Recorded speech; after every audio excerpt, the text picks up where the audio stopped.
Good morning. Welcome into Football Sunday right here on 1080 The Fan. Oh, man, I've missed hearing that, man. On 99.5 HD2, on the YouTube channel, on Twitch for the kids, or should I say, Guten Morgen. The heck? Yeah, sure. It's the Germany game in the NFL this morning. Berlin. So I believe Munich. Oh, sorry. I read that Roger Goodell was working hard on the Berlin game. My apologies. I believe Munich is where they're playing this morning. A vaunted matchup between the 2-7 New York Giants and the 2-7 Carolina Panthers. Now that's a good-looking pretzel right there. Do they know that 2-7 is bad? Yeah, The Germans? Yeah. They don't care. can they flex a game out of We don't Germany care. Yeah, right. or London game and move a couple other teams into it? We want Panthers and Giants. And Giants goofing. There are Jaguars, yeah. The Jags are the London team. Oh, then who is technically the Germany team? I then? don't know. Okay. Any team that's 2-7 They can have is the the Panthers. Germany team. They can have the Panthers Yeah. at this point. How many games in Germany have they had now? This is game This is number like 3 or 4? Question mark? I'm Ron Burgundy. I mean, and it's great if you're a German fan, if you're an English fan, right? It's awesome. It's football. It's American football. In football. And I'm going to get up and go. And mind you, they don't have to get up super early like we do to watch this game. Like, this game is really happening for them at it's like 5 o'clock, in the evening right now. It's their for day. them. Well, Yeah. what cracks me up too is that the East Coast, when they have these international games, they're like, "Wow, having NFL at like 9:30, this is great. This is awesome. We're like, welcome. we know, Yeah. we know it's awesome. Being on the West Coast, like here's the advantage. Football starts at 10 o'clock in the morning. Like And most goes of us are just waking up right around on a Sunday, right around 9:30 or 10. Get some coffee, walk the dog, do whatever you have to do. Get a little egg Sammy in you. Get a little Sando in you, and then 10 o'clock, either you're on Red Zone or you're on whatever local station you want to watch your team on, and that's pretty much what we're doing from 10 a.m. till about maybe 8 p.m. But if you're on the East Coast though, like I couldn't do it. 1 o'clock, and then you're pretty much watching football Oh. till 9, Yeah. till 10, till 11. Oh, 11, I something mean, like Are that. wives happy with 11. that? Oh, Like, no. I feel like the evening is kind of the point where, like, you turn it off. Like Marriages you've been have watching... been ruined because of this. Yeah, football For all sure. day, but 8 p.m. comes. It's like, all right, honey, can we watch a show now? Can we watch something I want to watch? And if that's not happening all up and down the East Coast, I'll be honest. I want to watch The Voice. I'll be honest. That's kind of me. I might lean on the side of wives and girlfriends because usually for me, and I think I've said this, by 4 o'clock, 3:30, I'm kind of burnt out on football. Especially especially if I'm watching Red Zone or something like that, or watching a game. It's like, man, I've been watching this for like 5 hours. You know what? I think I'm ready to watch anything else. You know what my new favorite thing to do is on football Sundays is, watch the 10 a.m. slate, watch the first half of the 1 p.m. games, Little Napo. take a Little nap, Naparoo, yeah. and then wake up right before kickoff for NFL Sunday. There we Because go. also it's a nice little surprise. Like you watch that first half of the Sunday games in the 1 o'clock slate, and you're like, all right, this team's winning, this team's up, this is happening here. And then you wake up, and then God only knows what happens. You look at the scoreboard and you see who won and you're like, wait, what the F happened? So I got to ask you guys questions. How often do you check your fantasy scores from 10 a.m. until the evening game? Well, Maybe I don't play twice. fantasy anymore. Okay. I Well, am you bet real money now. Yes. And boy, JoJo had a good weekend last weekend. That's awesome. Schulte did not. Had a nice little weekend. And I need to stop talking about it because that's going to now balance yeah, itself out seriously. with a bad little No, weekend. literally after my You'll jinx Ducks yourself. win, it went the other way. So good luck. Enjoy your success, Joe. In about 2 days, you're going to be looking at a 0. I'm taking a look right now. I'm taking a look at some tasty lines, some tasty over-under numbers. I will say, though, the one game last week that I should not have won money on was the Titans-Patriots. Did you watch the end of that game, Yeah, what Rashad? the hell, bro? They did. They hit the over because... No, they didn't. Oh, no, they still didn't hit the over? No, they didn't. I was Oh. watching the game intently because I had money on that. And it was, I believe Oh, it the was, Patriots did cover, though. Congratulations. it was No, I seven. appreciate it. I guess we'll take that. It was 17-10. And I think the over-under was 38.5. And I'm like, all right, well, the only way this screws me is if they tie the game and it goes to overtime, and then it's a touchdown that is scored in overtime. And Drake May, with the most ridiculous tying touchdown I've ever seen, just running for his life, damn near getting sacked, and then just throwing up the ball, and Ramondre Stevenson is right there to tie the game. And then in overtime, the Titans are just marching down the field. Why are we talking about this game? I don't understand. And then they felt, because you missed last week, Are you trying to torture me? Like, you missed last week. I think we all got a little. And you didn't tortured, give me we think picks last account-wise. week. oh, I don't think I was in a mind space to give anybody picks. You could have gone. Hey, maybe that would I'd have been have the picked winning. LSU over the Raiders. That would have been the winning formula. Is you over under. you being sick and not in your right headspace might have given yourself a 3-0 week. You never know. Are we gonna have to do this again, where you go through the games last week and you give me? I would have picked this. Yeah, but be honest. Yeah, you know. no. Oh, I'm 3-0, Because baby. I'm for sure going 3-0 last week. How many? How many games do you think we've played in Germany so far? I want an exact number. I want for to this guess. year or just total. Total. I'm gonna say 2 or 3. I'll go one more and say 4. Today is technically the 4th game in the German history of the NFL. The first one was 2 years ago, 2022. Seahawks, Bucks. We also had the Chiefs, Dolphins last year. Good for them. And then last year is the Colts, Patriots. Not good for them. 10-6. My God, that would be How embarrassing. very frustrating. How embarrassing. Seriously, if you're a new fan, right? Because if you're living in Munich, you're living in London, football, the football you watch isn't the football we watch, right? And so you're expecting, and you're probably used to 1-0 games that end in ties, or whatever the case is. So to come to an NFL game and you're expecting to see a lot of scoring, a lot of touchdown celebrations, whatever, and the game ends in like 10-6. Punt, turnover, Boo. punt. Boo. I'd be so I'm not buying another ticket to this. And then I'm sure the NFL is really getting over with the ticket prices. And how much is a ticket for this Munich game right now? I don't know. I mean, I'm sure it's a pretty penny. Let's look that up, man. How many euros? They use euros in Germany? Oh yeah, 100 and see this They was have announced. their own currency in Germany. This was announced back on June 11th, but they have different categories of tickets, and we're looking at 150 euros on average, down to 65 euros. You could even get a ticket for. So, Well, it is the Giants Panthers. I mean, but they don't know any better. no, They'd be like, "Ooh, NFL, and I pay premium price." I don't think they could have chosen There are two worse people at this teams. Giants game right now wearing Ravens jerseys and wearing every other jersey that's not the team that's actually playing. Daniel Jones run the touchdown in. Yes. Fun little factoid here. International marketing and expansion. The NFL announced the International Home Marketing Areas Initiative in 2022, where 25 NFL teams have been selected to freely market their team across 8 countries. That's pretty cool. But it looks like this list I have is more than 8 countries. But yeah, certain teams are trying to plant their flag in specific countries. So like the Dolphins, they're trying to claim Argentina. They're also trying to claim Colombia. A lot of Latin fans in Miami, so that I'm makes sure. sense. The Eagles, they're trying to have a foothold in Ghana. Let's go. They want Ghana. The Browns want Nigeria. There's 5 teams in Switzerland. The Bears and Dolphins trying to claim Spain. The Rams, they're So trying to get random. South Korea. The Cowboys, they want North Korea. Oh, it's just a shocker. Let's see. The what is Cowboys really want North Korea. it? No, Thank you. North Korea's not Oh, on I was this going to list. say, The yeah, Fighting Cooper that Rushes. shocks Woo. me. Uzbekistan. No, I'm kidding. Let's see what else is on here. China. The Rams want China. The Rams want China and Japan.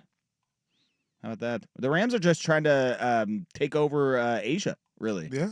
They're trying to become the Asian Rams. That's smart. That's probably where a lot of the is- cash is. Is Machine Gun Kelly doing a halftime show in Munich? Why are we doing this? I mean, why? Is it their version of Machine Gun Kelly, or is it ours? What Luger Kelly? Yeah. Yeah, exactly. Either way, I don't like it. I don't like it either. And personally, I don't. I mean, kudos to Machine Gun Kelly's agent, but damn him, Machine Gun Kelly. I just no. We don't need him anymore. That Kurt Warner's a handsome fella, though. Look Uh, at him. He's a stud muffin. Yeah, that that's- Silver Fox. Yeah. Just for men. That's what I think we all kind of hope to resemble. Yeah. Like right now, I've got all these grays in my beard, but they're just kind of all scattered grays. They're not like, if you look closely in the camera, they're not all together. Yeah, that's Hopefully, gross. at one point they will be. I mean, he was a Joe, you're the sexy worst. older quarterback. Like he had the silver going in his beard until he got knocked the hell out of the league. Unfortunately, Yeah, I think yeah. it was the Well, he Saints that bagging actually groceries knocked him before out, that, right? so I was he gonna was say- like stressed out a What lot. I was gonna probably. say what bagging groceries will do to a dude. I mean, you're throwing touchdown passes one week and then you're bagging groceries the next. I mean, it's Did you that- read his that- autobiography? Is that the greatest story of like rags to riches as He far as act- like, NFL he- that you've ever heard? He actually had a very stressful beginning, man. Trying to like hang on in the CFL and the AFL. The dude literally played arena football until he could get a job as the fourth string quarterback on the Green Bay Packers to sneak into the league. Yeah, Kurt Warner is one of the best stories of success and perseverance of all time. I'm Good. more of a Romo story fan. Yeah, drop the snap, Romo. And then I become mean, a great Romo announcer. did for have love. hot Jessica Simpson for a little bit. He Let's sure not forget, did. and hot Carrie Underwood was it as well? Yeah, I believe so. I mean, take your pick. Like really. he was well before He was in his bag. Patrick Mahomes. Like he really had all the baddies at his game at a point. And Jessica Simpson at one point, like I don't know what she looks like now, but I can tell you what she looked like in 2001, 2005, and it was pretty legit. Oh, that's peak Jessica That's Simpson. man, Yes, it that's was. absolutely. That was Employee of the Month, Jessica Simpson, I believe, with Dane Cook, right? I think a Great little movie. bit after that, but either way, I mean, guy was on fire.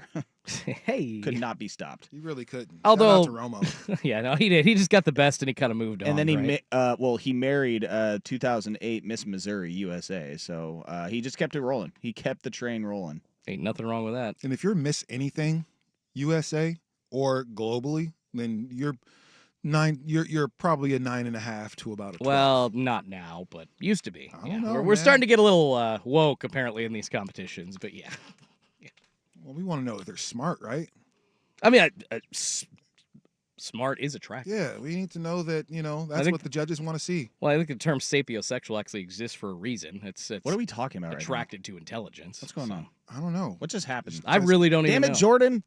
It's my fault. With your right wing politics, What? just because he wins this week, Just because Trying I to- said trying to- that something's going. trying to make it political now. No, just because I said something's a little woke doesn't mean that I'm just a hardcore right winger. I will say Tavon Austin also dated Kim Kardashian, but who didn't? I think I had. I think was I gonna say, dated I Kim think I had a quick Kardashian run. for a couple weeks. Like, yeah. it's There not might be saying some much. videos online of me and her, but don't look that up. But yeah, we're in Germany. Well, we're not, but that'd be cool. That actually would be. you been to Germany before? I've never left the country. I'm I've- scared.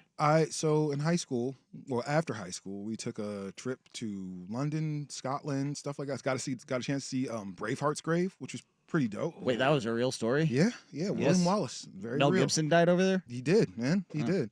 Probably But we went to Germany for like 5 days or something like that. And mind you, we're just turning 18, most of us, and so we can drink, right? Yeah. Yeah, right. And find out that the Germans enjoy a room temperature beer. Well, I mean, Yeah. beers are not really room temperature, but they say that like a good craft beer, good beer, you do not want to put it in a cold, No, frosty it is- mug. Everything was very much like room temperature. That Like, oh, is- this is pretty warm. And they serve beer at McDonald's. That was pretty. That's not surprising. Yeah, they serve hot dogs. That's the least And surprising German fact I've ever heard. I am Yeah. right out on room temperature beer. It was Sorry. not. I'll be honest. It was not fun to drink. It doesn't It sound. was not good. fun to now, drink. room temperature, yeah, that's a little aggressive, but Nah, but I need it like was- 37 degrees. Seriously, it was about what we would consider room temperature, not like a cool room. Like sometimes you get a soda or a beer, and it's not in the refrigerator, but it's still pretty. Still Oh, pretty it's cold. kind of Like, cold. kind of cold. That was not the case, at all. It was like, and mind you, that might be different now, but at that time back in 01, it was like, this is really warm. I'm gonna drink it, but no wonder why they win all the beer drinking competitions. I'm pretty sure Coors Light is a sponsor. So when I say this, I mean this in the most endearing way possible is that I love that their selling point is our beer's really cold. Ditto. Yeah. It's like, isn't that? I love it. I was like, isn't part of that process on us to make Yeah. sure it's cold? It's like, no. No, we're gonna do it for It you. will always be cold. When this turns blue, yeah. you got action. Well, they own Miller too now, and their Miller High Life, when it is ice cold in my little like dorm room style fridge up in my Man, office at let's home. Go. Oh The champagne, my the God. champagne. Champagne of of beer. beers indeed. All right. Let's get into it, shall we? Since it is an 8 a.m. show, we'll start with college football this time around. Let's not waste any time. We'll talk about our Ducks, our Beavs. Let's take a look at the college football playoff landscape now, because we did have a top 12 upset. We almost had 2 top 12 upsets, and Utah is just full of piss and vinegar this morning. They were robbed, says their athletic director. Did you see this last night, Rashad? I did not see this last night. I fell asleep pretty early last night. Oh so- yeah, you told me you did. Yeah. You sure did. I'm glad you got your 12 hours in. Man, needed it.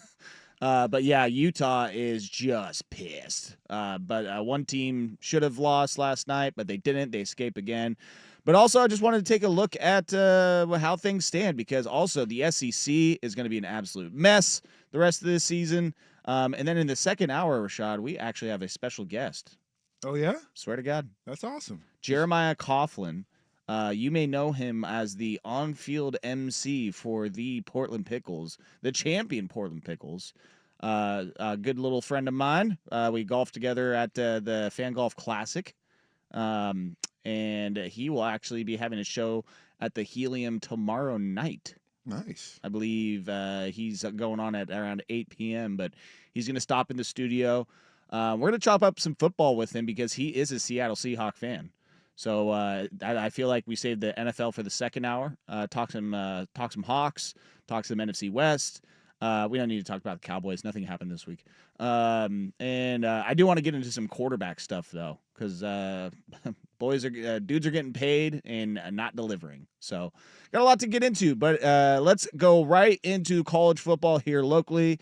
The Ducks, the Beavs. Ducks win, Beavs lose. Tell me if you've heard that before. This is Football Sunday. Joe Fisher, Rashad Taylor, Jordan Schultz behind the glass on 1080 The Fan. I'm Brian Tedesco,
Sports Sunday with Rashad and Joe on Portland's Sports Leader, 1080 The Fan.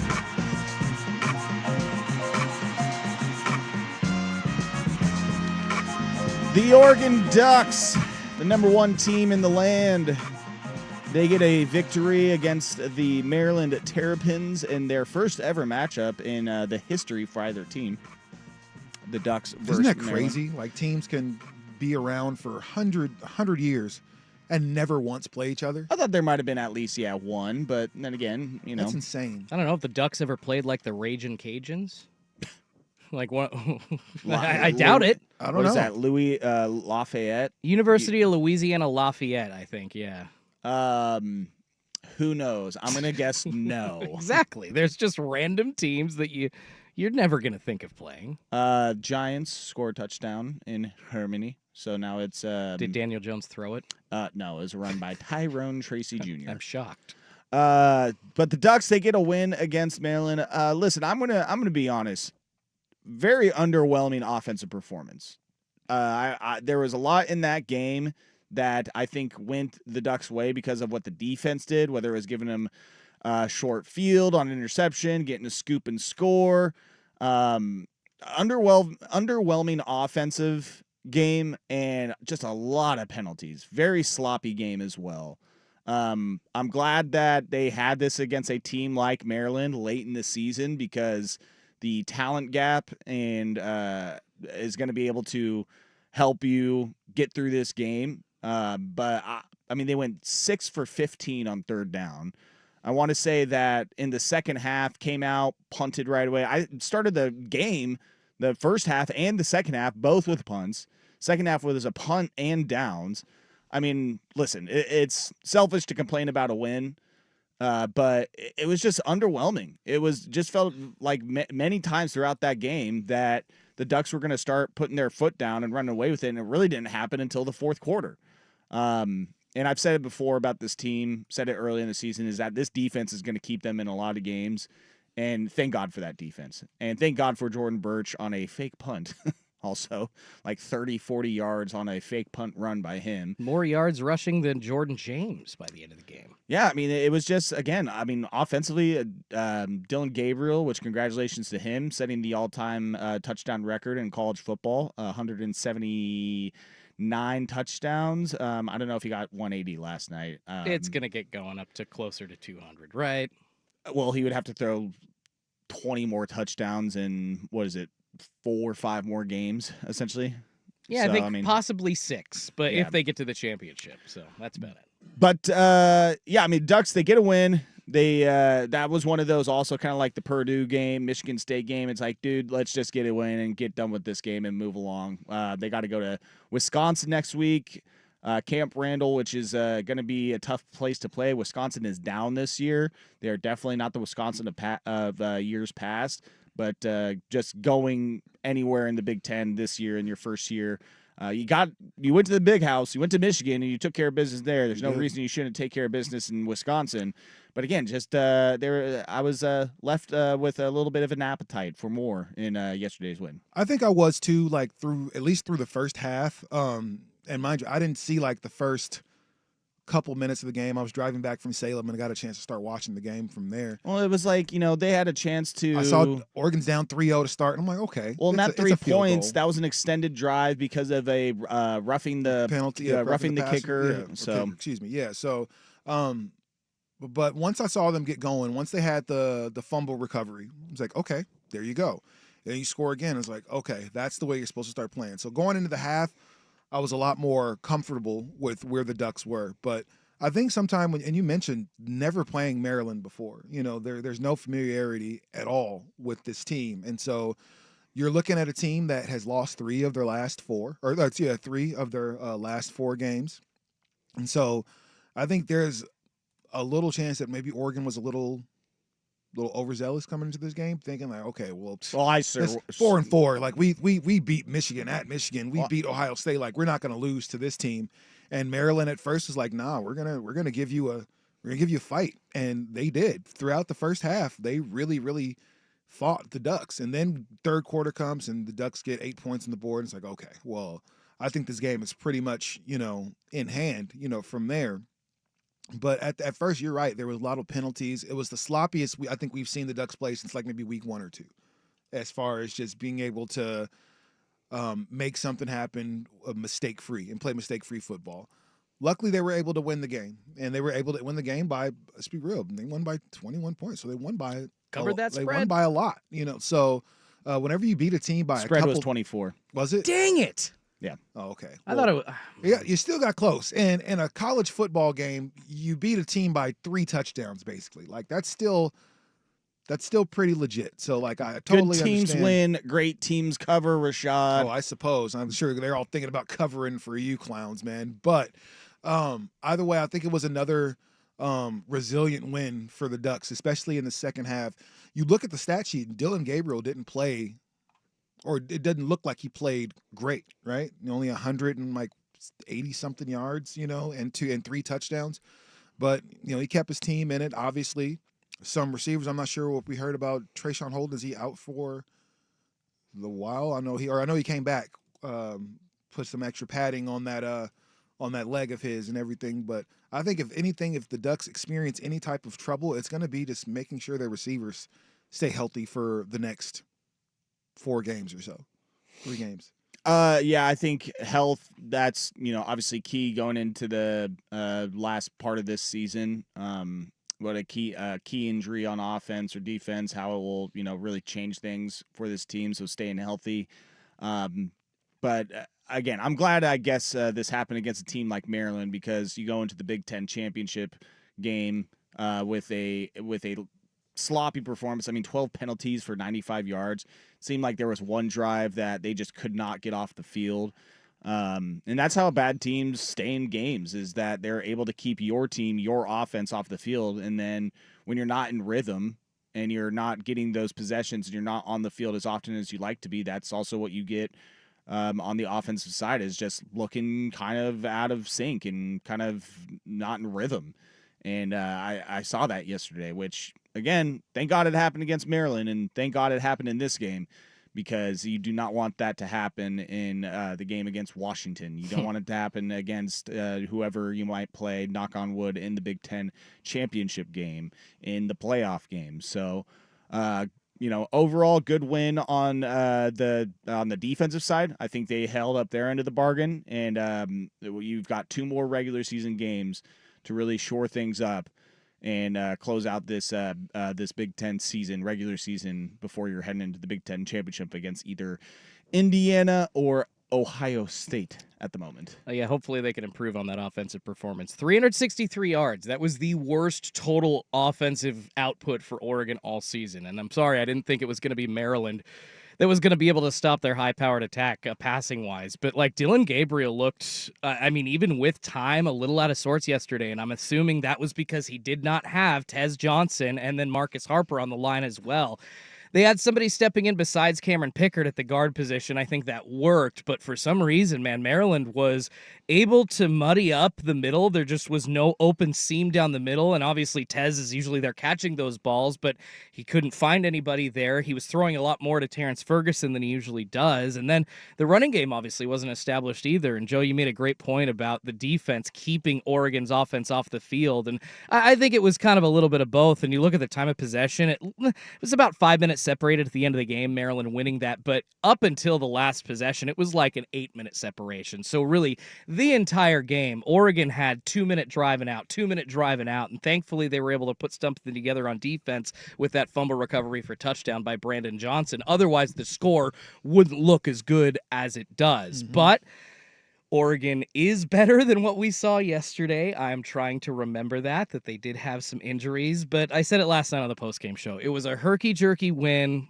Somebody on the YouTube said it was a gritty win, but I know that they can play better than that, and thankfully we heard from Dusty that Jordan James most likely going to be back. I think he was wanting to get back into the game, but coaches were just being a little bit more cautious with that, and thankfully they got a bye week coming up after this game against Wisconsin, because it sounds like it's much needed for these guys. They're down the stretch. It's tiring. Yeah, good timing on the bye week there. Good point there. But yeah, I mean, defense too, you got some pressure on the quarterback. That's something I wanted to see this game too, is that I feel like you've had some games this year where even with lesser opponents, you weren't able to bring their quarterback down or put as much pressure on them as you would have liked, and you were able to force 3 turnovers. You get your first defensive touchdown of the year. Which is crazy to say. Yeah. Terrence Ferguson was able to get his first touchdown of the year. Also crazy to say. I know he missed a couple of games, but T. Ferg finally getting on the touchdown list. And also, let's give credit to one of the cooler drives of the year. This whole drive should be up for the Piesman, with Jordan Birch with the fake punt and rumbling for like 35, 40 yards. And then the touchdown, which gave Dylan Gabriel the record that went to was it Big 91? Janoris Wilson. Yes. Janoris Wilson, excuse me, is his name. Don't want to get it. He incorrect. gets the touchdown.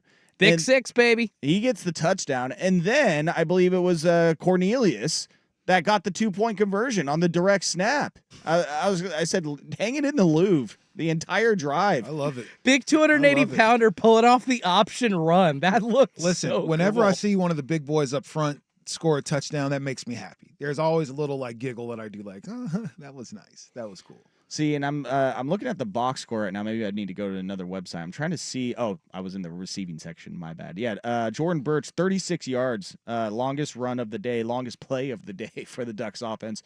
Fake punt.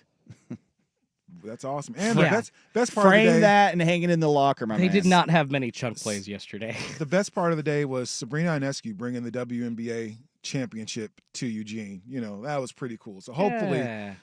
don't do that now. Yeah, stop it, man. That was pretty dope. that No. she was able to I'm do saying that. yeah. Like, sorry, you took that the wrong way, or I didn't say No, it well good to enough. say. I thought it was really cool coming out with her former Ducky husband, Ronas Grassu, There we former go. Ducks center. There we go. I thought it was great. Yeah, I love that. So hopefully, this is the year for the Ducks. I've never felt so good about this team heading into postseason. I mean, obviously the playoff wasn't always around, but I feel really, really good about this team. Better than I think a lot of teams I've felt, as far as going into this part of the postseason. Well, let's go into that next. We'll finish up the first hour with the Beavs, but let's just jump into the playoff talk next because we've got about 2-3 games left in this regular season before conference championship games. And want to talk about some teams that fell, that were close to falling yesterday, and who could still potentially be making the playoffs. Because there's a couple teams where it's just like, really? They could end up making the playoffs? It would be bizarre to see, and then just make sense of this ridiculous SEC conference that we're seeing this year, unlike any years before. So Bryce Young just threw a touchdown. All right, Bryce. That is something that can happen. We knew you could do it. That actually happened twice today. So good for him, as the Panthers are going to take a 16-7 lead in Germany pending extra point. But let's take a break and talk college football playoff picture after this Week 11 Saturday. Right here, Football Sunday on The Fan. But first, Schulte with SportsCenter Update. Now, from the Fan Sports Desk, a SportsCenter update on 1080 The Fan. First on The Fan, the Oregon Ducks getting the win over the Maryland Terrapins 39-18, the final. Dylan Gabriel having a decent day, not throwing for a lot of yards, 183 yards, 3 touchdowns, though, overall. Noah Whittington leading the way with 77 yards on the ground, but Brandon Johnson recovering a fumble for touchdown, returning at 62 yards, making the score look a little bit better for Oregon as they go into Madison to face the Wisconsin Badgers next weekend. Over on the Corvallis side of things, the San Jose State Spartans beating Oregon State at Reser Stadium 24-13 the final. It was Ben Gulbranson under center for the Beavs. He threw 2 picks, did throw for almost 300 yards, though. Anthony Hankerson, a touchdown, 121 yards on the ground in the loss for the Beavs. In the NFL, the Seahawks on a bye week. You got the Giants and Panthers in the NFL Munich game right now. 5 minutes to go in the third quarter. Panthers do lead the Giants 10-7. Bryce Young throwing a touchdown in that game, as you just heard Joe and Rashawn talking about. And in the NBA, the Portland Trailblazers hosting the Memphis Grizzlies tonight after a 4-game road trip back at Moda Center. They're a 1.5-point underdog. Tip-off set for 6 p.m. on K2. And we lost an absolute legend on Friday. Portland Trailblazers former radio play-by-play announcer Brian Wheeler passing away at the age of 62. He was behind the mic for 21 years, replacing Bill Schonely in 1998. Called over 1,800 games with the team until 2019. Made a 24-point lead sound interesting, and like Schonely, will go down as the voice of a generation for many Blazers fans. More sports scores and stories in 30 minutes. I'm Schulte at the 1080 The Fan Sports Desk. Listen live or on demand on the Odyssey app, the Fan's desktop player, or tell your smart speaker to play 1080 The Fan. The Fan Merch Locker has a new long-sleeve tee and hoodies in your favorite college colors.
Taylor and Joe Fisher on the Odyssey app and 1080 The Fan.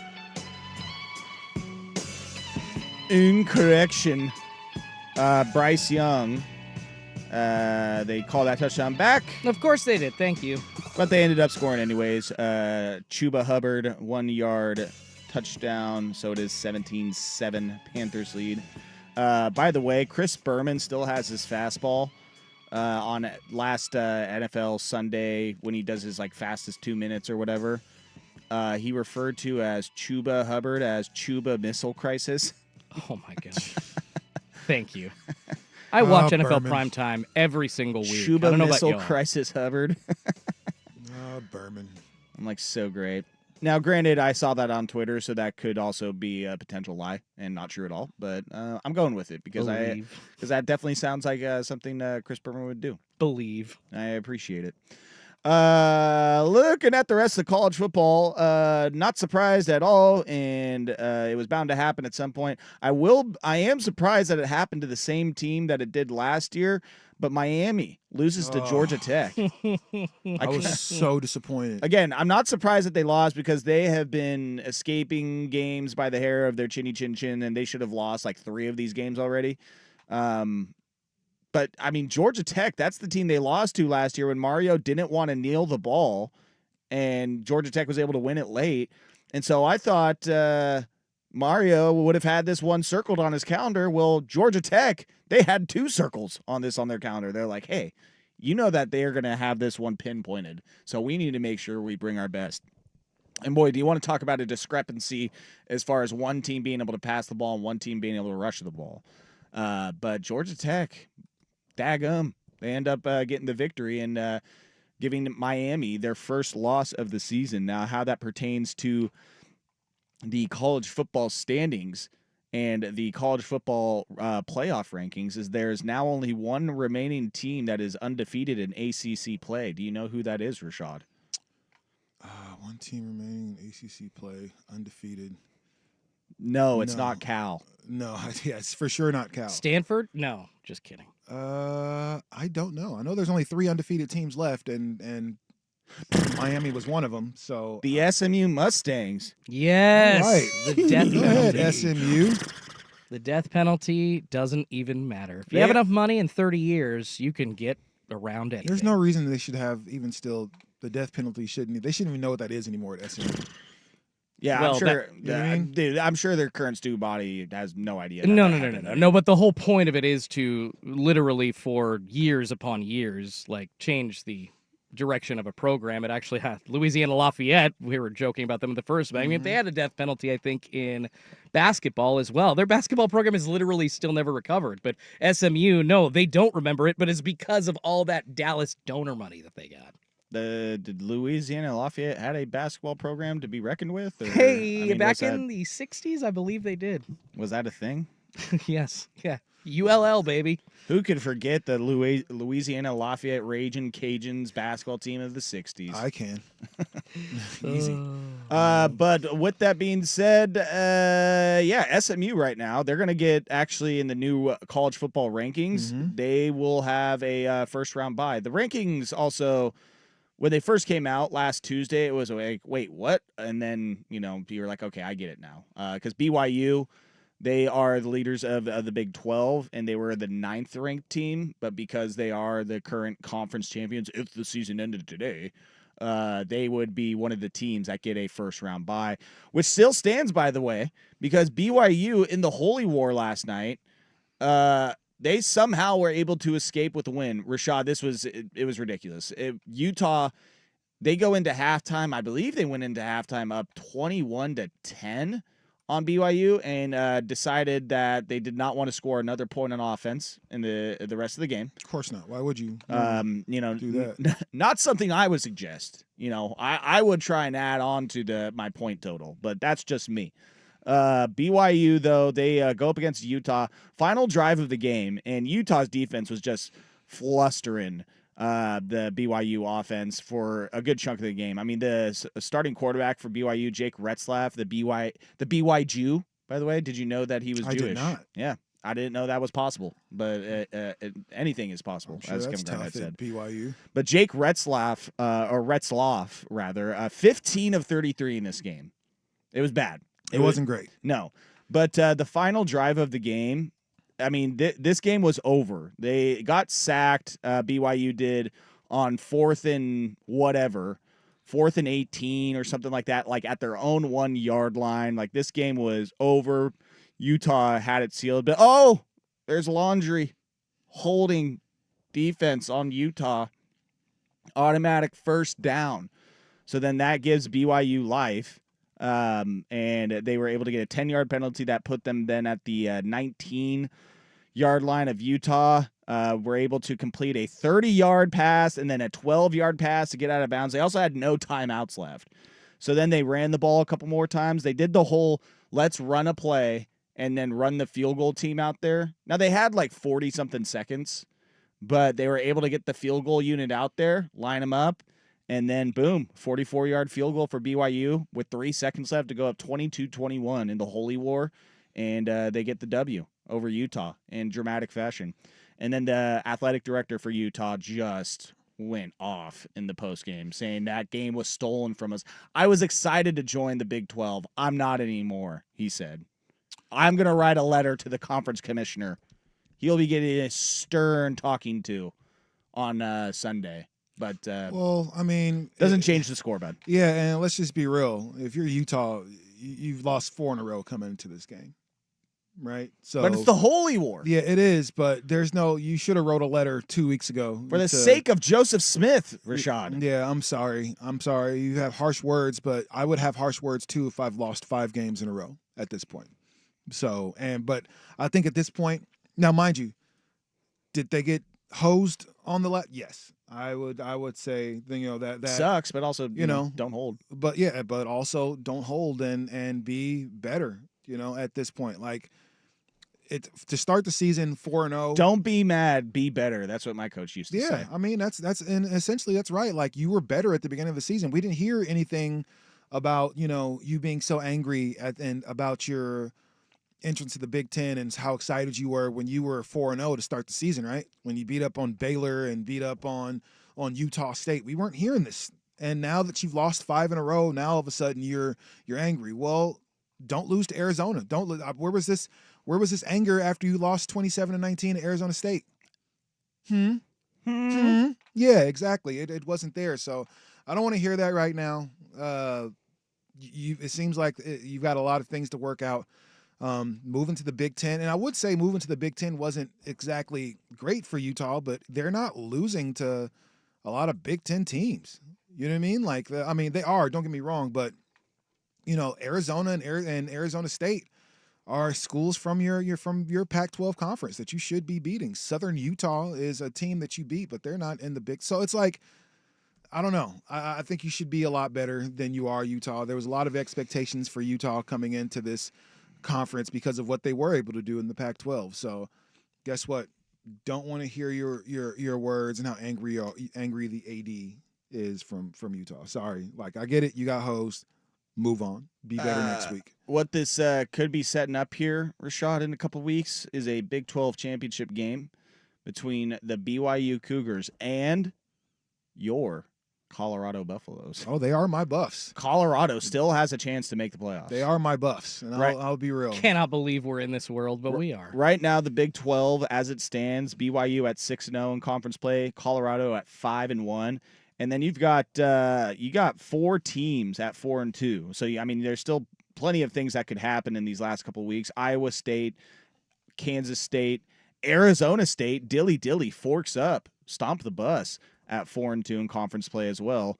West Virginia is at 4-2. So a lot of craziness could still happen here in the Big 12. And then that is only amplified when you look at the SEC because what a mess we got there. And still, this is Shout out to Georgia. This is an SEC team or SEC year unlike any other because here we are in the second week of November, and it's anybody's ball game at this point. Right now, leading the conference at 5-1 is Tennessee and Texas A&M.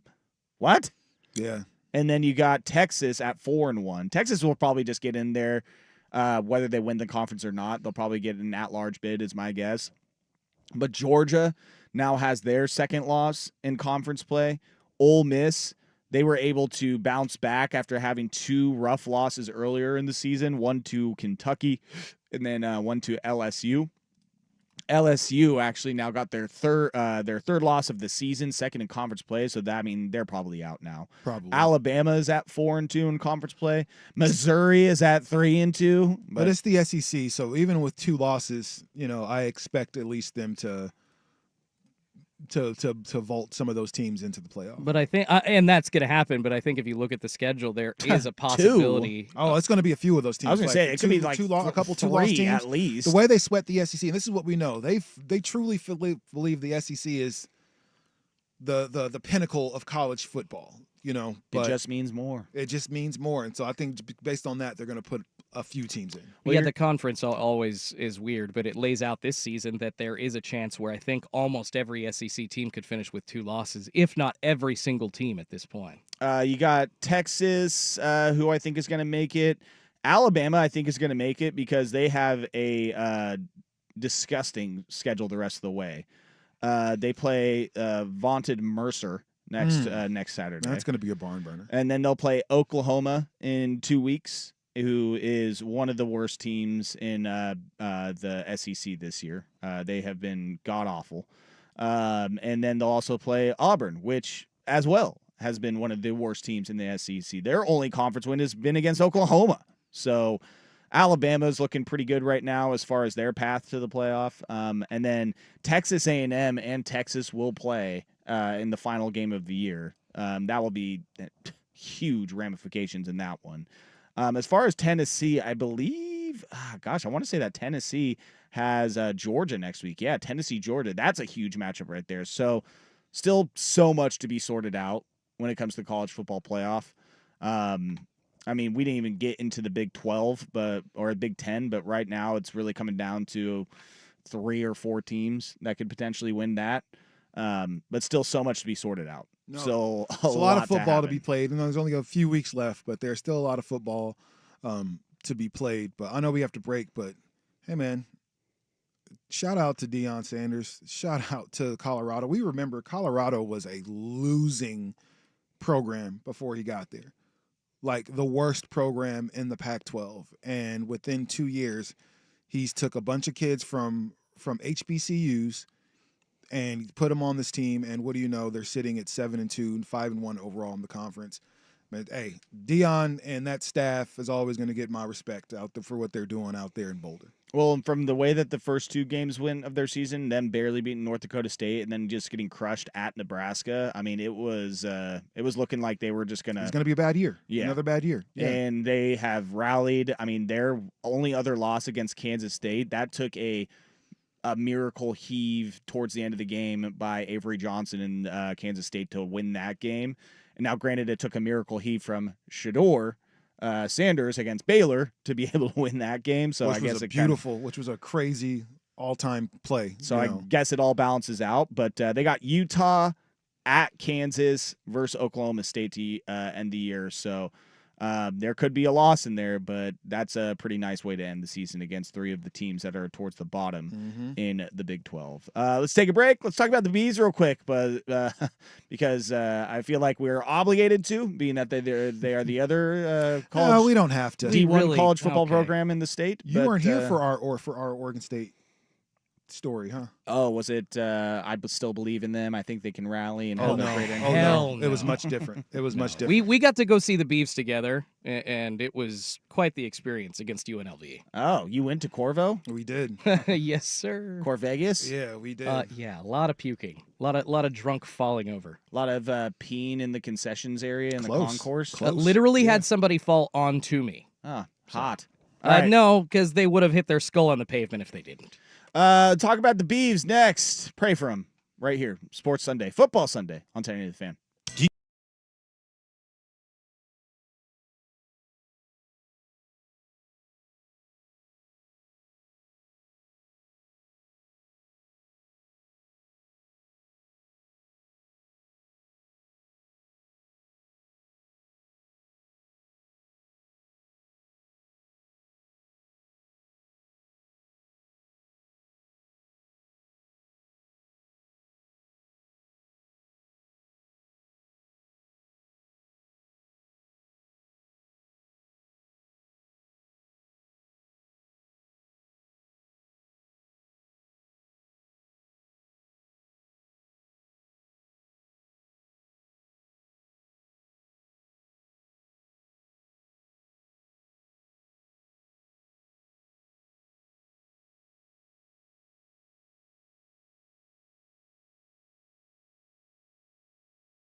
the show right before My the 10 bad. a.m.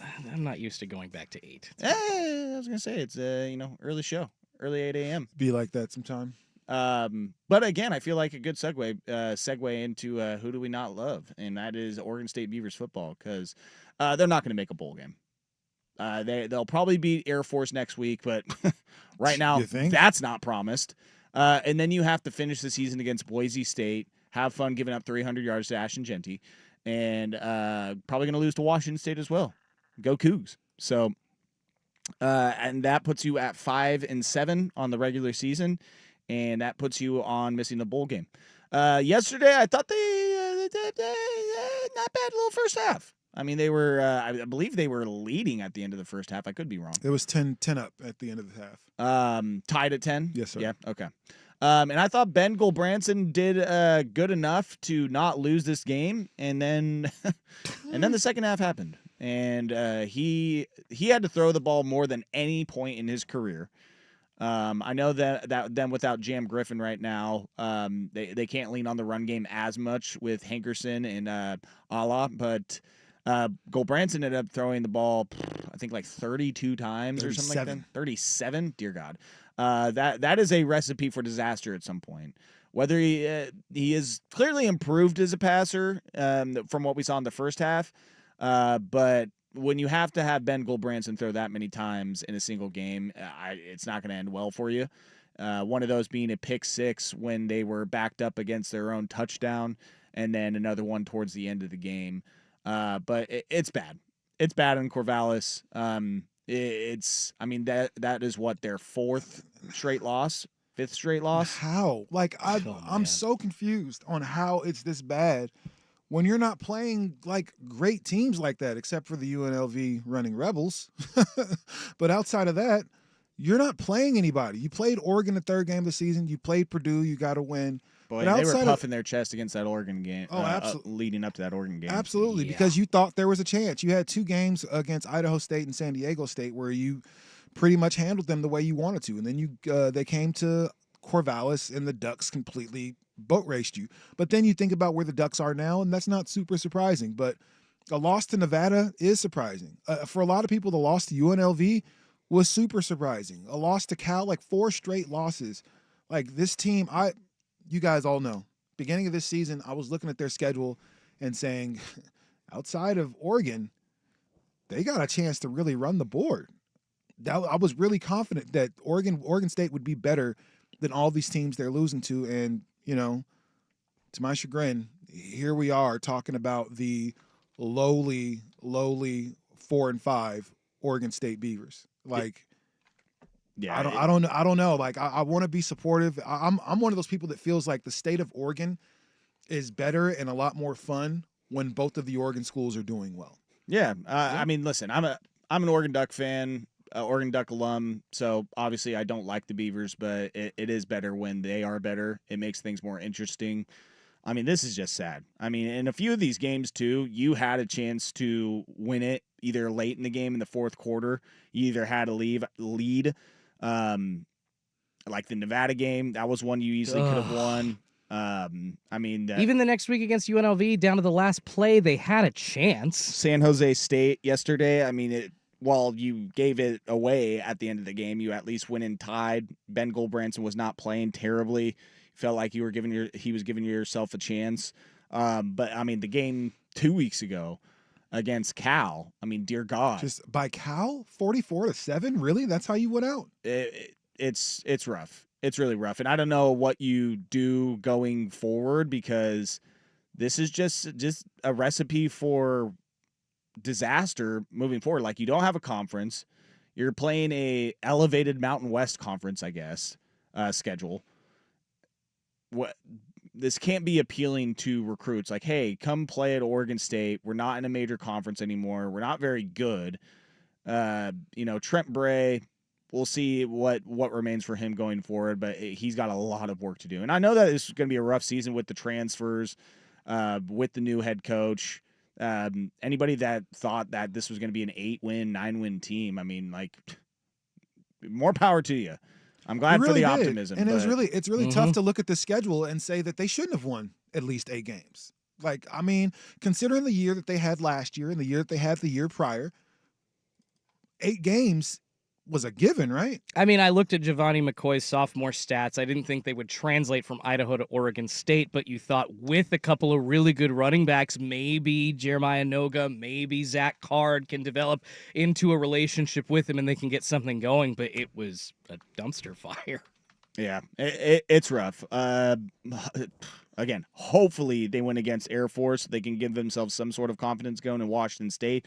That is at Air Force next week, 12:30 kick on the CBS Sports Network. So, hey, at least you're not on the C-Dub this time. No Tom Brenneman, no Thom? Darn it. But then, yeah, I think you want to be on the CW. Nobody, at least people Nobody can say sees that it. couldn't find it, couldn't watch this thing. But if they're going to be on CBS and get beat down by Air Force, like, come on, man. Like, and listen, Oregon State fan, I'm here with you. I want you to know that. As I look into the camera, I'm here with you. I want you to be great.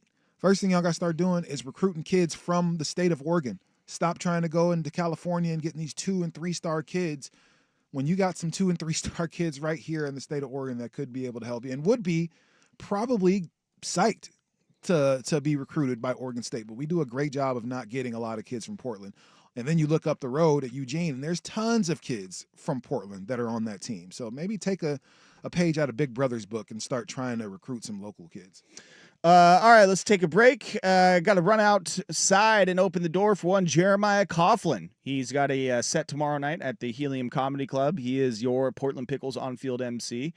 And he is going to come in and talk about his stand-up, talk about his Seattle Seahawks a little bit, and just catch up with Jeremiah the day before his Veterans Day show. Boy, that could That'll go be good. that could go one of two ways. It really could, depending on the crowd. It really could, and the material. All right, we do hour number 2 next here, Football Sunday, 10 of the Fan. Prescription products require completion of an online consultation with an independent healthcare provider and are only available if prescribed. Subscription required. Additional restrictions apply. See website for more.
Now, from the Fan Sports Desk, a Sports Center update on 1080 The Fan. First on The Fan, your number 1 Oregon Ducks getting the win over the Maryland Terrapins down at Autzen Stadium, 39-18 the final. Dylan Gabriel throwing for 3 touchdowns, but not a big stat day as far as passing yards, just 183 through the air. Noah Whittington rushing for 77 yards.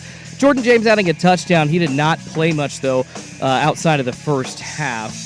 And thank goodness for a Brandon Johnson fumble recovery for touchdown to make the score look much better than it actually was going into the game against Wisconsin in Madison this weekend. Over in Corvallis, the San Jose State Spartans beating Oregon State 24-13 the final. It was Ben Gulbranson under center. He threw for almost 300 yards, but 2 interceptions. Anthony Hankerson running for a touchdown and 121 yards in the loss. In the NFL, we've got no Seahawks action today. They're on a bye week, but an NFL Munich game happening in Germany. The Panthers do lead that over the New York Giants right now, 17-14.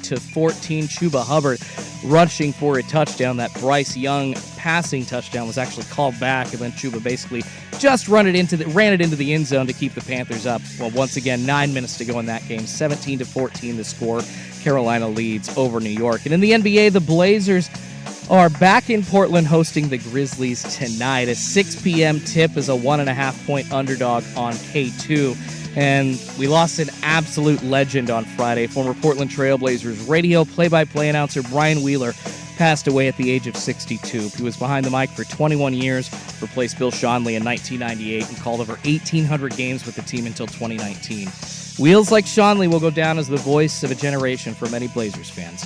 More sports scores and stories in 30 minutes. I'm Schultze at the 1080 The Fan Sports Desk. Listen live or on demand on the Odyssey app, the Fan's desktop player. Tell your smart speaker to play 1080 The Fan. Jump back to earlier parts of your favorite fan shows on the Odyssey app. The only way to rewind Portland's sports leader, 1080 The Fan. Dude.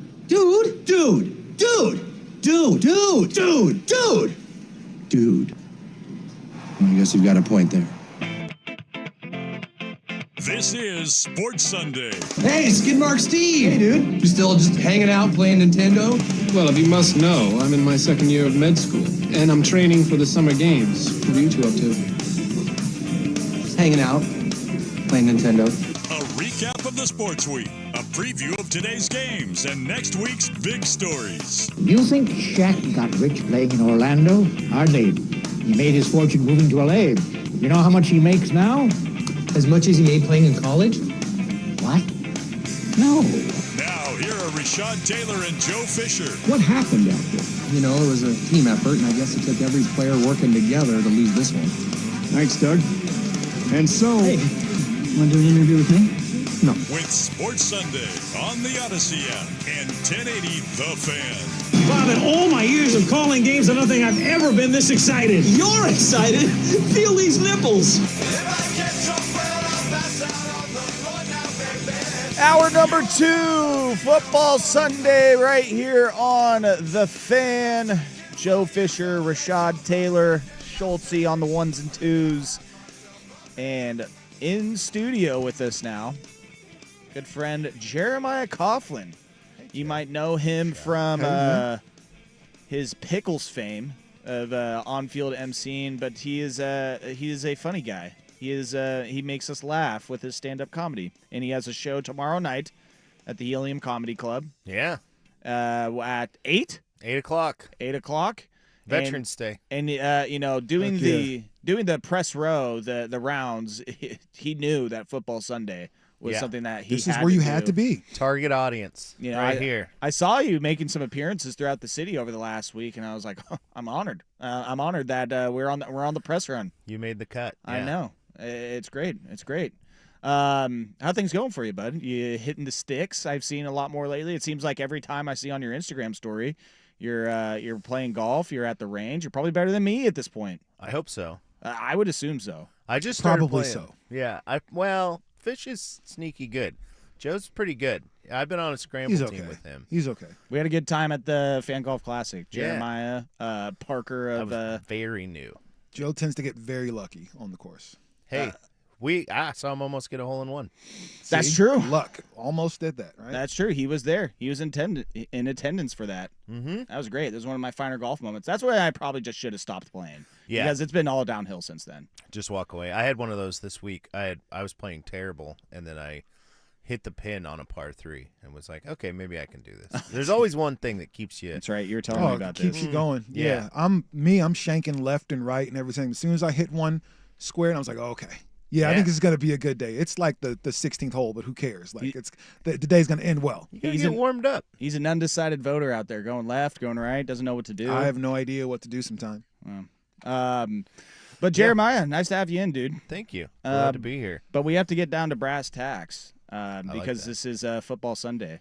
I need to figure out what's going on with your Seahawks, bud. Yeah, let's start there. I don't know. And listen, I'm throwing stones from a glass house because my Cowboy season is going down the toilet You guys are very bad. quickly. Do you even want Geno anymore? Well, the alternative is not any better. Who is the backup in Seattle right Sam now? Howell? Yeah. Matt Flynn. Was it? We gave Throwback. $17 million to Matt Flynn again. No, it's Sam Howell who, has more interceptions in the last 5 years than anybody, I think. Not surprised. I saw him throw some god-awful interceptions last year. Yeah, and so people saying like, oh, Geno's, throwing a lot of picks or whatever, it's not going to help to go with Sam I was Howell. going to say, oh, buddy, Yeah. you want to see some picks. But it's also Hold my beer. Watch the this. offensive line. I mean, our offensive line has always sucked. It sucks now. And you can't blame Geno for all of this. And, and then Kenneth Walker was hurt. Our defense is just okay. They're very undisciplined, take a lot of penalties, do a lot of dumb stuff, get a lot of like defensive holding, pass interference plays. It's not good, but it's not terrible. No. I mean, the bar was low. My expectations for the Seahawks team was pretty low, and then they've been okay, and then being in a tough conference, tough division. I don't know, man. I mean, everyone's like high on the whatever that is, the North, the NFC North with the Lions and the Bears and all that stuff. But Oh, my. yeah, but it's like, I don't know. They're just beating up everybody else, and then when they play each other, they're not that great at games. So I don't know. So I think at least the games with the Seahawks and Niners, Seahawks and Rams, and even the Cardinals are kind of somehow sneaky good in a weird way. I don't know. So tell me this, and I'm going to ask you to put on your GM hat at first, but I don't have before one of before I those. do that, like you said, you had low expectations for the Seahawks. I'm curious as why, because even last year, which was a down year, you still won 9 games. Like it seems Yeah. like Geno has had this team playing some pretty fair football. The year before that, you were in the playoffs, right? And then you get 9 games. So why were expectations low? Because I think a lot of Seahawks fans kind of feel the same way. Yeah, that's a good question. I think that's just been ingrained in us over the centuries of being bad. Being the Seahawks, Yeah, you just can't get too high on it. Even the year, back-to-back Super Bowl years, the next year you're like, well, it's going to be tough out there. And a part of it is just the division, right? I mean, when you look at like the Rams are always a wild card, not a wild card team, but a team that you don't really know what you're going to get out of them. And then the Niners have just kind of beat the crap out of everybody. And then luckily this year McCaffrey got hurt, so they've been a little less good, but still better than most teams. So yeah, I think you just look at the competition, you're like, well, I don't know. And I don't know, how old is Geno? Geno's He's got to be, 32? I would Yeah. think. I mean, he's been in the league for 9 years He or feels something. old. It feels like he's been here for a long time. Much And younger he's than everyone in 34. this room, but still. Just turned 34 last month. All right. I'm 35. Ugh. Okay. So put your GM hat on, and you can make 2 Yeah. real significant changes to this Seahawks team moving Yeah. forward. What would those changes be? Get an offensive line that can block and give him more than 5 seconds would be great. Maybe, I don't know who it is. Who do you know that's an offensive liner besides Penei Sewell or whatever the guy's name is, right? The guy from Oregon? Yeah, there's very few. That's an offensive lineman I can name. Call him up. Yeah. Hey, you want to leave that team, please? Yeah, I know you guys are probably going to the Super Bowl this year. Give but you Jason wanna- Kelsey a call, see if he wants to come out of Yeah, retirement. there you go. Offensive line would be big, and then, I don't know. The weapons are, at least offensively, like Kenneth Walker is He's good. legit, yeah. Kenneth Walker's legit. Charbonnet or whatever the other guy's name is, he's good too. I don't know. I think a tight end that's good would be amazing, like someone who could block and catch. Maybe the other Kelsey, we'll get him too. We'll get the Kelsey Yeah, brothers. fingers crossed, right? Yeah. It's crazy you say that because I'm thinking about like just skill position players and Yeah, tight DK's end- good. Lockett's good. They tight got- end is something the Seahawks haven't had really since. I would say Jimmy Graham, but for like that couple weeks It's he was not. good. I mean, And it even hit. I mean, that was not. You weren't getting Jimmy Graham, New Orleans Saints Jimmy Graham. Yeah. At Dylan point. Carlson was okay for a few years. Jimmy Noah Graham- Fant isn't really like that though. No, but Jimmy Graham was like the best tight end we've ever had. I Yeah. think that's like statistically. I think in the Hall of Fame of tight ends for the Seahawks, he's it. Now the Seahawks. Let's take a look at their old. I know. Their That's old. crazy. Their sketchy here. They get their bye week this Yeah, week. don't gotta watch them lose this week, baby. But then you come right back and you play at the 49ers. You play Cardinals, Jets, Cardinals. And then you have 3 straight NFC North matchups after that. Packers, Vikings, and Bears. And then you'll finish the season with the Rams. So, I mean, outside of maybe like the Jets, who their season started to go in the tank, it is divisional games, you never know what the hell's going to happen there. Mm-hmm. And then, you have to play 3 NFC North teams, which the Bears, and We'll beat the Bears. Well, I was going to say, you want to Put it talk on. about another team that could Lock of the start year. falling apart here soon is the Chicago Bears. I mean, they were good for a second. Like, okay, well, this then is they gonna had the Hail Mary game against the Commanders, Commanders, yeah. and then they lose the game after last week against the Cardinals, where their offense looked inept. So, I mean, the Bears, that could easily be a winnable game towards the end of the year. I'm with you, Jeremiah. Though at the beginning of this year, I said that the Seahawks were probably going to finish last in this division. It was first year head coach. I know. I was here. We were right here in this room. We did the NFC we West did the preview. NFC West preview. Yeah, and that's you right. said we were going to be the worst, and I said I think we'll be in the top 3. You're of close. 4. Yeah, You're close. It could Well, happen. and it's the Cardinals Cardinals. are still bad. The Rams aren't good. Well, I thought the Cardinals would be better this year, and it's not. It didn't take a whole lot to be better because they won They were 4 terrible. games last year. Very so, bad. but you're getting a full season out of Kyler Murray. I think they Who's do. been playing really well. And I do this think season. they like their head coach, Jonathan Gannon. And then the Rams, as long as you have McVay and Stafford for the most part, and then they got healthy with getting Puka, Nakua, and Cooper Kupp back. And then the 49ers, even when they're not healthy, they're still tough to beat. Yeah. So, and they get Christian McCaffrey back today. Is it? Yep. Yeah. He's off the injured list. Yes. So, NFC West, I mean, hell, right now the Cardinals are the leaders in the Yeah. clubhouse. 5-4, 4-4, 4-4, 4-5. It's Wacky anybody's ball division. game. Yeah. It's anybody's ball game. That's wild. That's wild.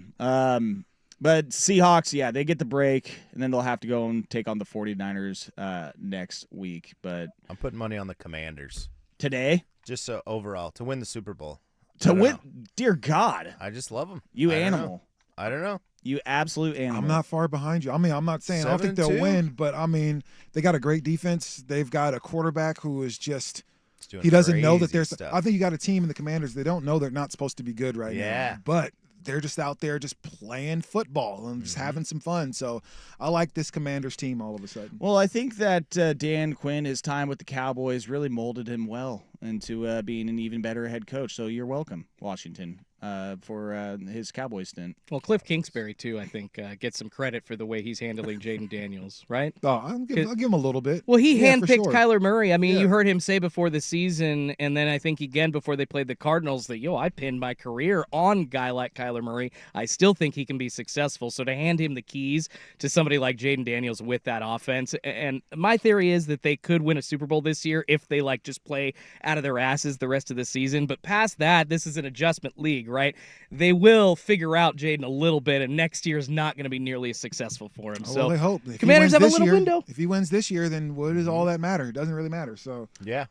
Well, he's not going to. well, we'll see. I'm telling you right now. We'll see. Oh, Russell Cowboys Wilson. guy. Russell Wilson's It's not second year where he just goes nuts and people are like, where did this guy come from? Mm-hmm. Nobody saw that coming. All What right, happened? let's take a break. Let's just talk some more NFL with Jeremiah here. We're also going to make some picks at 9:30. Good. We have our pick segment. Who do you love? I So need you can lose some money. Yeah, I'll with put us. him in my DraftKings right now. There you go. There you go. Next, here, more NFL stuff with Jeremiah Coughlin. He's got stand-up tomorrow night at the Helium Comedy Club at 8 o'clock. Football Sunday, right here, 1080 The Fan. If you've been arrested for a DUI, call the Reynolds Defense Firm. This is McDaniel Reynolds.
Sports Leader 1080 The Fan.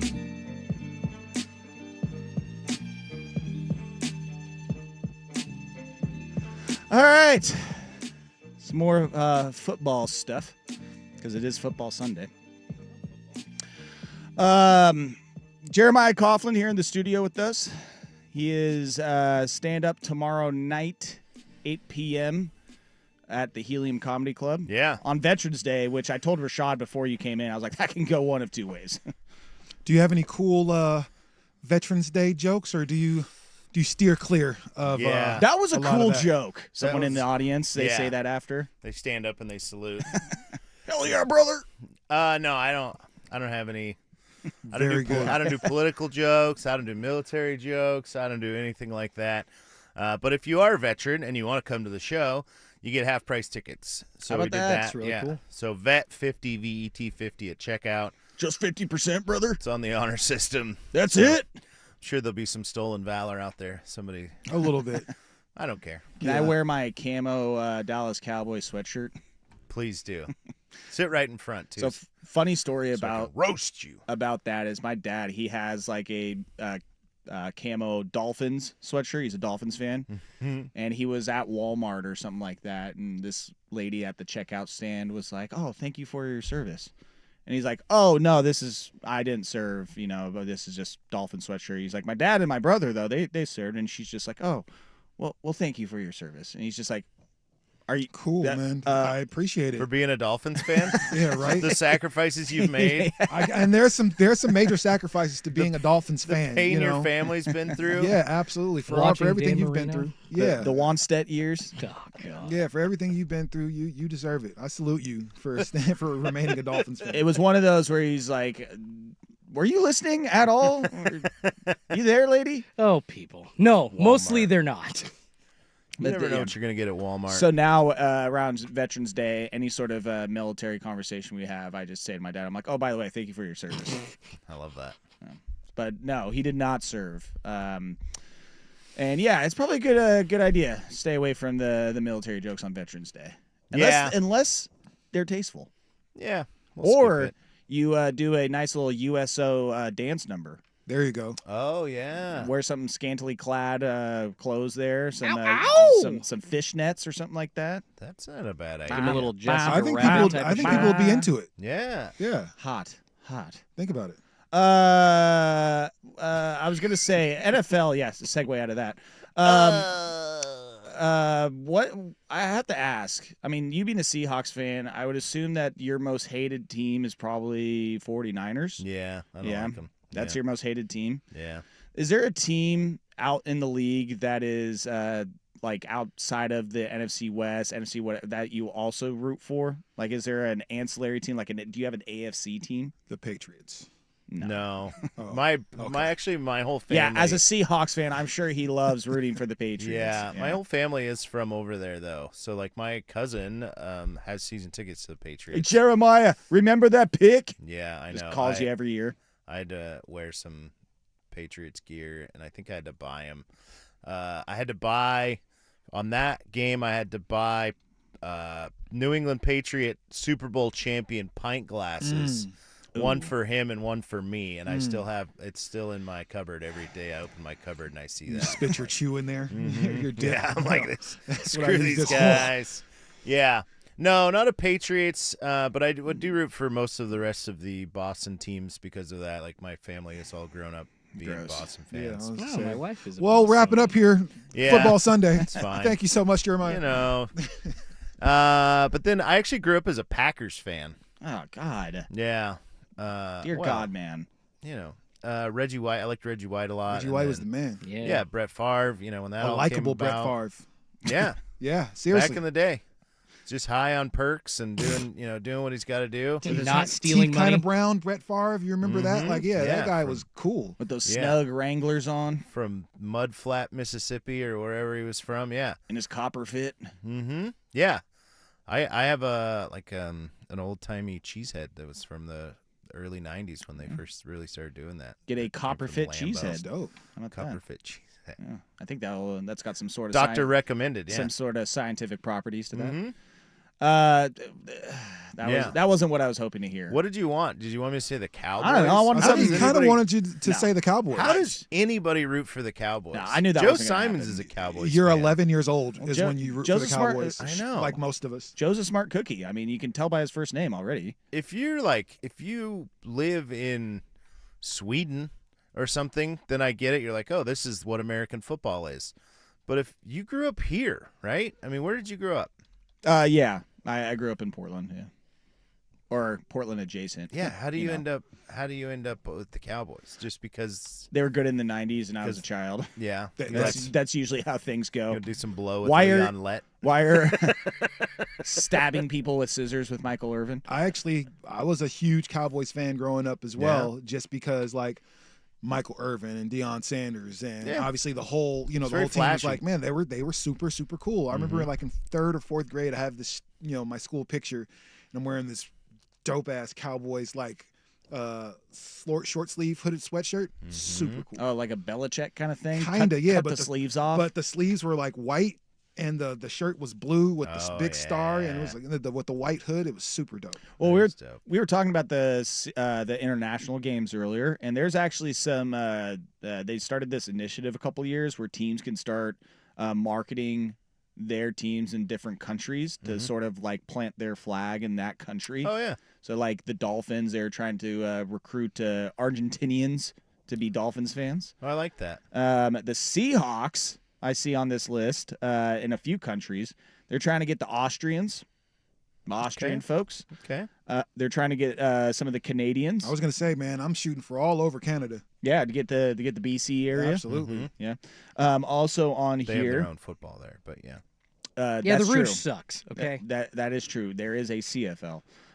They're trying to get Germany as well. From what I understand, Germany actually does have a pretty solid Seahawks contingency. Oh yeah. Yeah. And they did play there. Yes. Right? They played there a couple years ago. Yeah, I want to say that there was like clips coming out of there that there was a whole bar that was just overrun by Seahawks fans out there at one point. Yeah, the fascinating thing to me is the Jacksonville, England thing. Oh, Well, if there's one thing London is known and England is known, it's for their Jaguars. It's for their big cat. But you know what? population. So we actually went to the baseball games that they did there Ah, that's cool. 2 seasons ago. Cubs Yeah. and Cardinals That must played have in been the soccer stadium. Yeah. And every person from there that I asked, like, oh, you've been to the States? They'd all been to Disney World. So they've all been to Florida. Like anybody who's been to the States, they've either been to New York or they've been to Florida. in Orlando.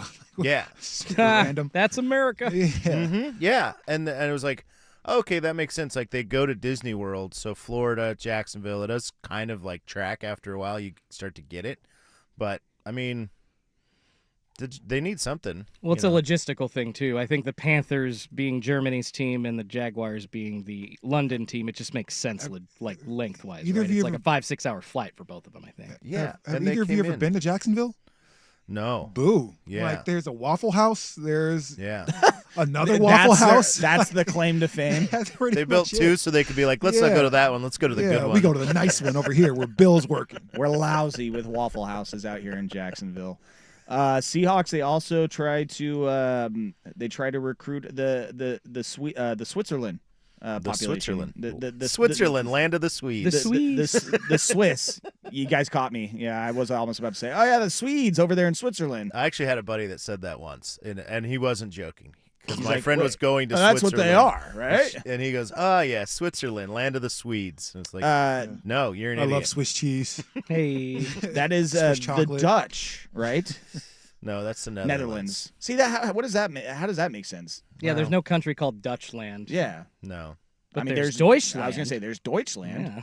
this has gone off the rails. Oh, quickly. I'm sure there's people listening to it like, Geography oh my lesson. god, these guys are complete idiots. The UK, the Steelers only want Northern Ireland, and I think that's because of their owner Rooney. Yeah. And I'm just making some assumptions purely based off of that last name there, but I think there is some connection there. That is an interesting corner to take. You're like, we'll take these guys. What country would you want the Seahawks to go to next? Djibouti. What? Yeah. How's it going over there in Botswana? Yeah. What are they up to? Egypt, we could do Egypt though. That'd be cool if they put the Ooh. 12-man flag on top of the pyramid. That'd be dope. See, Also, I do want photo to op. ask over under 10 years when you see a game played in Saudi Arabia because you know it's coming. Yeah, I mean that's the big thing, right? You know what's gonna happen. The UFC and everybody else is like trending towards that and taking the money. Dude, people are gonna lose their ass when that happens. Yeah. And then they'll wake up still at 3 watch. in the morning. Yeah, to watch the game. Go for it. Yeah, Donald will be there. Oh yeah, He'll walking show out. up. Yeah, It's best coin flip.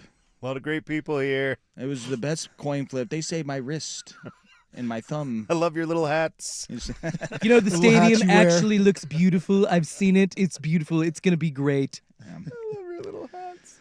All right, Under's gonna hit, baby.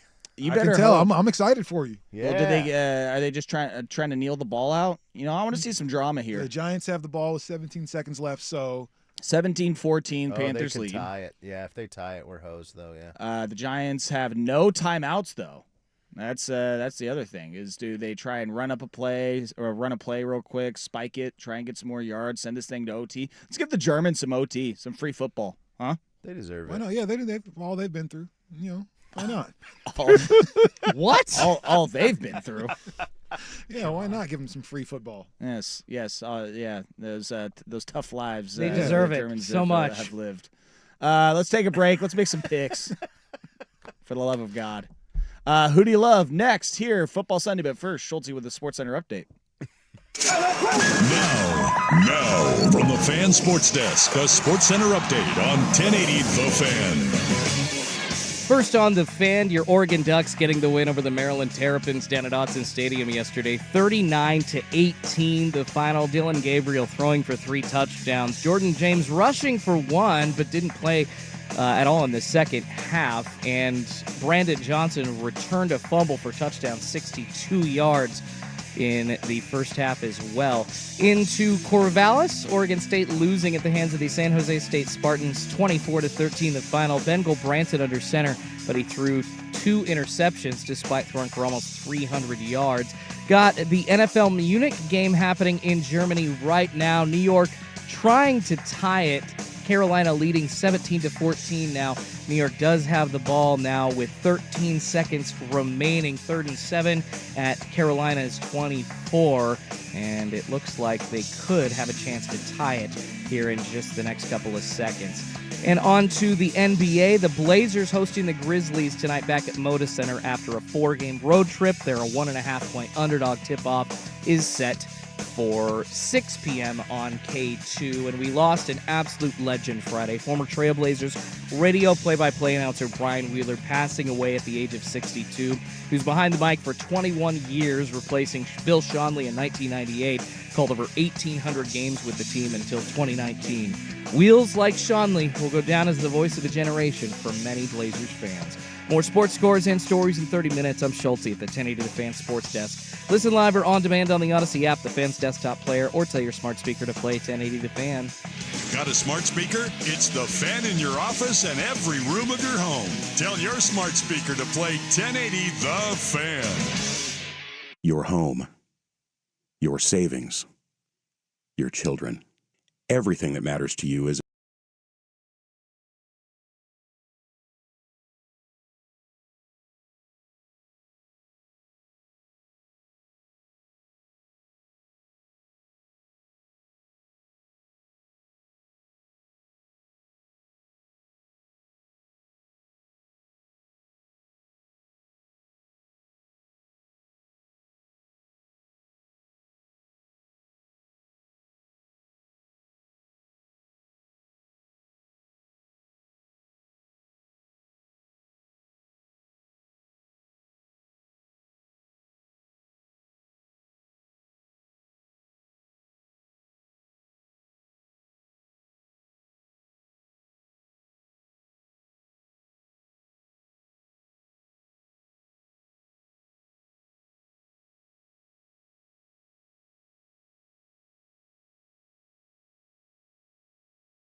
all love their picks. It's time for Who Do You Love? Part of Sports Sunday on 1080 The Fan. All right, it's time for Who Do You Love? Rashad did not give me picks last week. That bum. Man, I couldn't feel my head last week. I mean, my whole everything was not working. It was all good. A winner doesn't make excuses, Rashad. All right. So, I was a loser Coffee's last for week. closers. You could have had a I 3-0 hate coffee. week. How about that, Jordan? All right. You could have had a 3-0 week, and you chose not to. I still can. I can tell you exactly who I thought was going to win last week. Yeah, I bet. Let's go. I can tell you right now, I had Detroit over Green Bay last week. Okay. Right? I had Minnesota over Indianapolis last week, and I had Washington over the Giants. Boom. That's three. I think I won, right? Did you have spread or money line? I didn't pick any of those things. Do not put those down for me, man. What are you because- talking about? The Commanders did cover the spread against the Giants, so that would have they been a really? good one. I Yeah, believe it I would've picked been. that one though. But so. I'm gonna have some integrity and say I didn't choose anything last week, fellas. I didn't get out of bed till like 1:30. Now I'm going to have to do, at the end of the year, we're going to have to base this off of win percentage. There you go. There you go. Thanks for that. You're welcome. Me, on the other hand, last week, perfect 3-0 week. Dolphins covering 6.5. Chargers blowing the Browns back out, covering the 2. And Patriots Titans should not have hit the under, but it sure did, of 38.5. So go 3-0. Jordan, you got your Commanders to cover 4. You got your Rams to cover 1. Yay. And then Josh Jacobs did not score a touchdown, so you go 2-1 there. They ran their backup running back in the fourth quarter into the end zone. What the hell were Green Bay doing? I know. You should have called him. You should have rang down from the press box to give LaFleur the play call. The worst thing to happen to betting in the NFL is You two effed running up my backs. parlay, bro. They did. They absolutely effed up my parlay. That was my hook. So current standings, your boy 12-8-1, Rashad at 8-9-1 with I'm right there. no picks made last week, I'm right there. and Jordan at 9-11-1. I'm going to get things started here, and I am going to go. Now, the game is in Jacksonville, but I'm going to go Vikings cover the 7.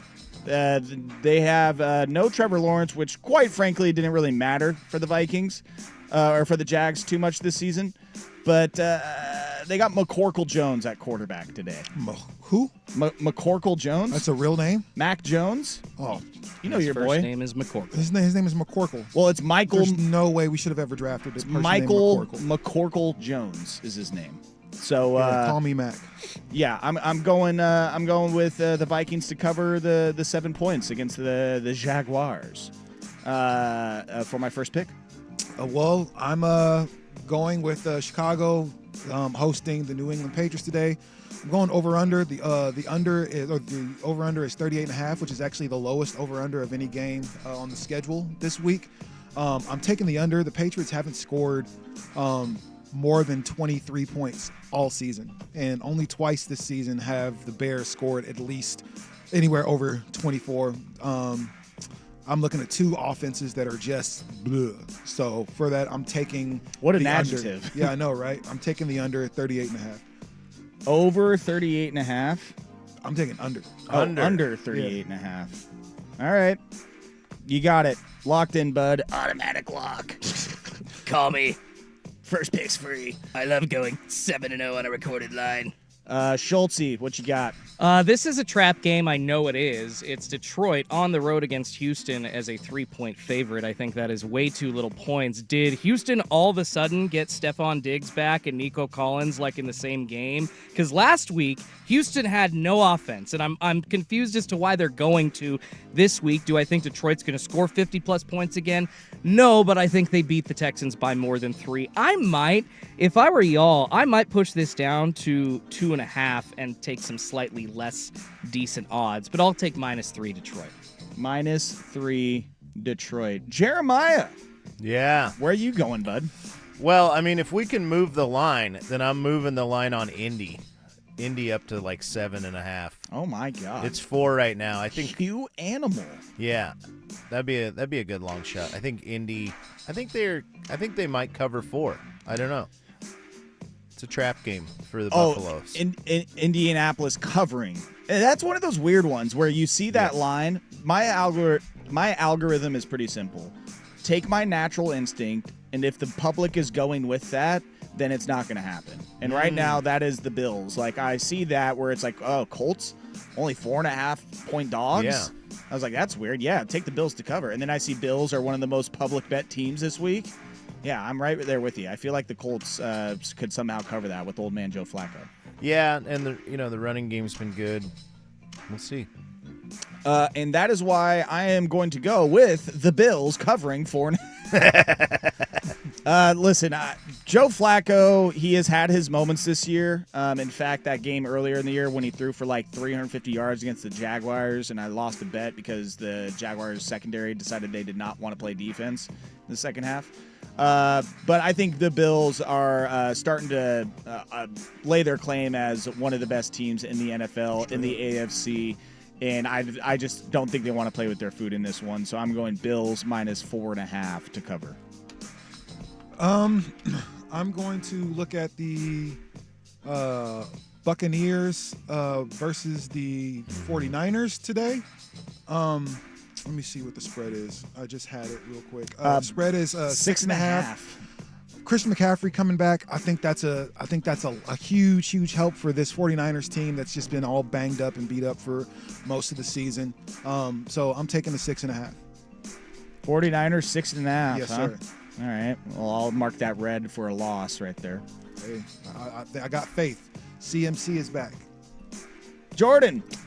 I'm going to go Atlanta on the road against Nolans. They just fired their head coach. Thank God. And Dennis Allen, he was horrible. Took too long. Oh, my God. Yeah, it did. It's like, why isn't Alvin Kamara scoring more touchdowns? What the hell are you doing? But I don't think that they're going to have a great game today. I think Kirk Cousins and the Falcons are doing all right.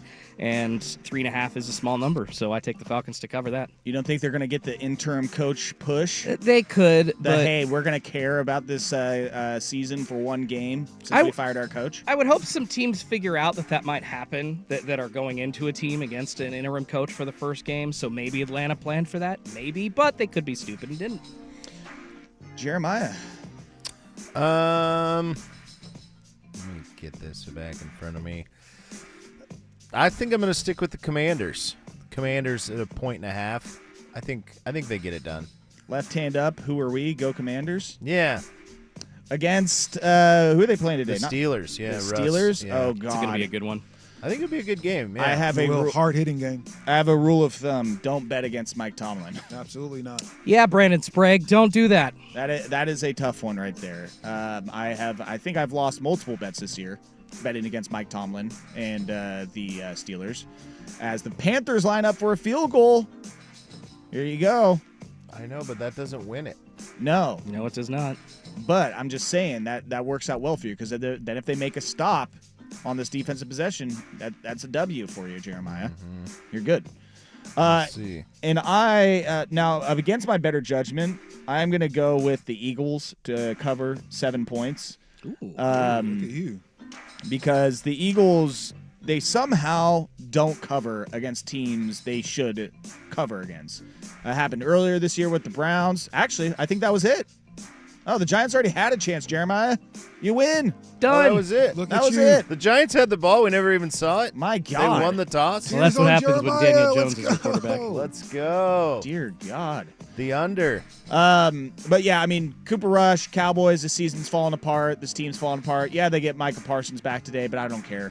This is going to be a bad, ugly game. I feel like the Eagles smell blood in the water in the NFC East. I know the Commanders are still there, but after what they did with to the Bengals a couple weeks ago, again, they should have covered against the Jags last week. How they didn't, I do not know.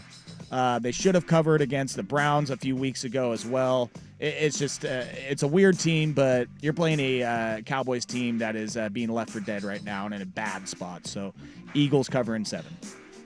I'm also going to look at that Pittsburgh and Washington game. Pittsburgh the last 3 weeks has just been kicking ass, man, putting up 30 points a game in these last 3 wins. Washington, not 30 points a game, but also still been kicking people's ass. The over-under is 45.5. I'm taking the over in this game. That's a good one. Steelers, Commanders, over. What was the number?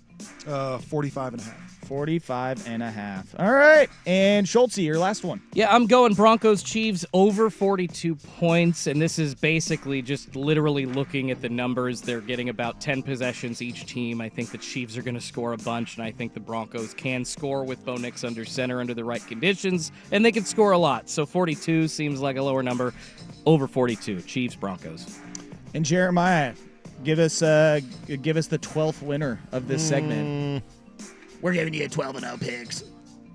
Yeah, I'm going to go with it. I actually saw this was on DraftKings yesterday, and then it's gone now. But I'm going to take the over on the Detroit-Houston game, which is at 49 and a half. Oh. There was a bet that any team would score one team would score 50 points, and I think it might be Detroit. I think they scored 50 points. They got the power to do it. They got the pieces. They put up 50 themselves? Yeah. They've done it the last couple weeks. Yeah. Did they do that again? I know they did it against Tennessee. They didn't do it last week. Against Green Bay, no. No. But it was sorry, still... no. They scored a lot of points, though, than the week before. They've been scoring points, like, out of their booties. So I'll take the over for combined at I think that game will go over 50 points by itself. All right. Again, that's 12 winners right there. I love it. Even though I think that me and Jeremiah gave two that contradict each other with the Bills and Colts, but somehow they'll both hit. I don't know how. But I remember I said I'm moving it up to 6.5. Oh, that's true. There you go. So we yeah, can 12 both winners. hit it. 12-0 right there. All of those picks. All right, let's finish up the show and let's pay tribute, shall we? Finish up Football Sunday right here on 1080 The Fan.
Sports leader, 1080 The Fan.